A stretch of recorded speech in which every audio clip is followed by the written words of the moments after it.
আগে ঘর খোঁজে, তারপর ঘর ছাড়ে, তারপর মন তোলে। সেই দিনে ওকে ডিভোর্স দেওয়া আমার উচিত ছিল। কারণ কি জানেন, ও যখন বাইরে পা ফেলেছে কোন উদ্দেশ্যবিহীন ছাড়া না।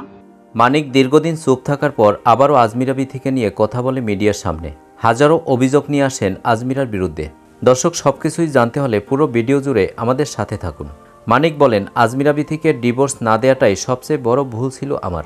মানিক সাংবাদিকদের উদ্দেশ্যে বলে, বিথি আমার সাথে ৩৫ দিন হলো কথা বলেনি, এমনকি আমার ছেলে আয়ানের সাথেও সে একদমই কথা বলেনি।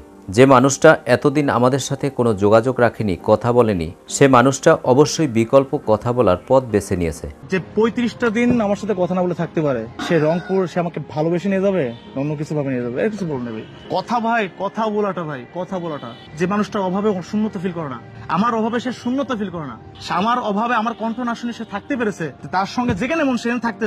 আমি যদি রাস্তায় থাকি, ভালোবাসা হবে না। একটা মানুষ ফার্স্ট টাইমে যখন এক জায়গা থেকে চলে যাবে, পা ফেলবে বাইরে, তখন কিন্তু সে বিনা উদ্দেশ্যে পা ফেলবে না, কোনো উদ্দেশ্যের কারণে পা ফেলছে। আবার যখন ব্যাগ আসবে, সে কোনো উদ্দেশ্য ছাড়া আমার কাছে আসবে না।